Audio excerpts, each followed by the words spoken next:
You see this guy? This guy right here, the guy on the ground. Should you finish him? Should you finish him off? No, you should not. Why, you ask? Well, that's the point of the flipping video. Why don't you just wait, you impatient son of a... I think you should.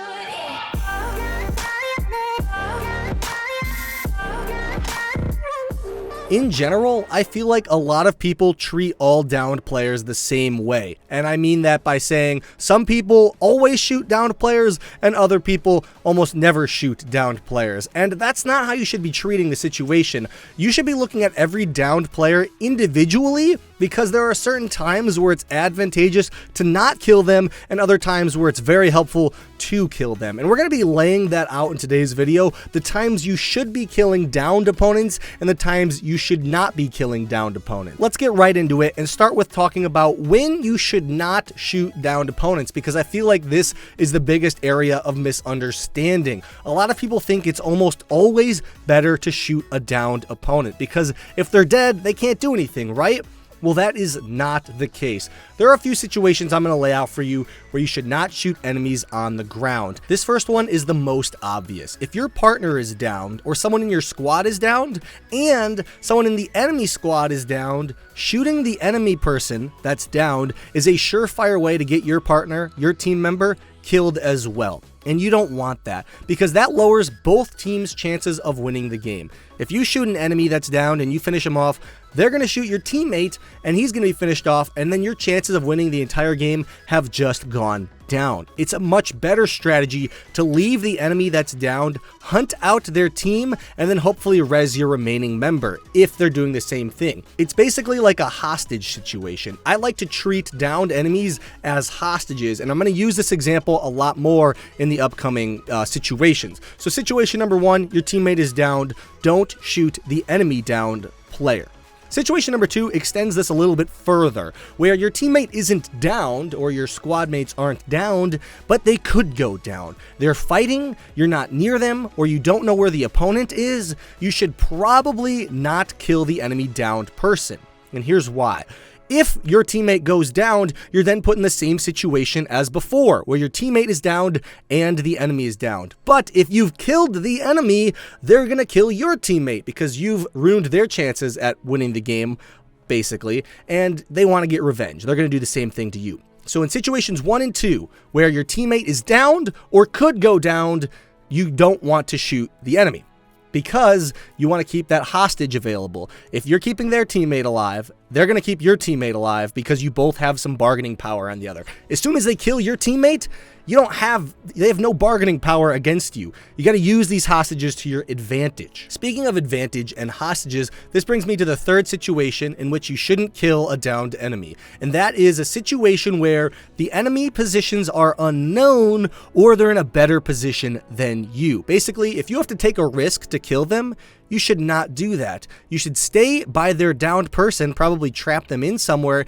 and just sit and camp their body. They are going to want to bring their partner back to life, either their duo partner or their squad mate. They want to bring that person back. If you keep them alive, you have a bargaining chip. You have some bait. They're going to want to come after you. If you kill them immediately, they might just say, all right, we're in a pretty good position here. We're just going to wait this one out. Or they may just run away and relocate. But if you keep that person alive, you create a situation in which the enemy wants to come to you. Their teammate might be in comms. Actually, in all of these situations, if the enemy team is in comms, you know their teammate's like, come on, hurry up, revive me, let's go, come kill these guys, which puts a lot of pressure on the enemy team. As soon as you kill the enemy, the pressure is removed. That guy can't come back to life at all. There's no risk anymore. So in a lot of situations, you're going to want to keep that downed player alive to put pressure on the enemy team and give yourself an advantage. It helps extra if you can like build around the downed guy. Maybe don't put a trap on him, obviously that would kill him, but build a base around him. Give yourself an advantage so you're prepared when the enemy comes to you. Hopefully these situations make sense. Basically, evaluate every situation differently. Say, is it more useful to have a hostage here, a bargaining chip here, or is it more useful to just kill this guy and move on?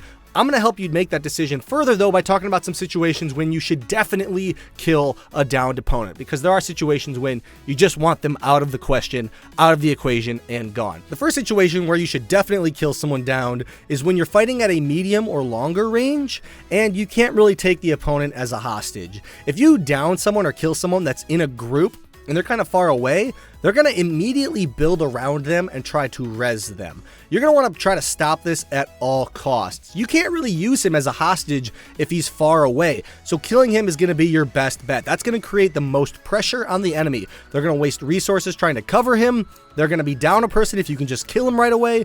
Just, if you can't take advantage of the downed person, just end them. That raises your chances of winning in the long run anyway. The next situation is an obvious one. If you are without any ammo, this usually occurs in the early game, and you have you have like one gun, you're out of ammo, and you just downed someone, and you know he has a gun, just finish him off with the ammo you have, or with your pickaxe to take his gun and ammo. That's going to be your best bet at survival, unless you know there's more ammo nearby. If you just have nothing to use and you know he has something, just take that from him. It doesn't matter if your teammate goes down. If you don't have a gun, you're not going to be able to defend him anyway. So that's another situation where you should totally kill a downed opponent. The final situation I can think of as an example is when it is the final circle and like the final matchup. You're in the last fight. You know this is it. It's just you and one group of enemies.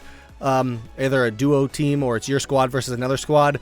Killing people in this situation is often best. Fights don't just start and then stop again. Once you start fighting, the fighting is going to basically continue, especially if it's a close range fight. So in a close range fight, the fighting is not going to stop. You're just going to kill them right away and finish them off. They might have better loot than you have. You reduce the chance of them getting rezzed or something. You remove any burden that's created because they can see you. When you down someone, they can relay information to their teammates. In the last circle, as you approach late game, it's way more acceptable to just kill someone that's downed. It'll usually help you out more. One small clarification. Obviously, you're not going to want to kill someone that's downed if their alive partner is shooting at you or is near you and threatening you. Focus on the people alive. When the people alive aren't a threat, then obviously kill the downed people. Obviously, not everything that happens to you are going to follow one of these examples. So what's important to learn here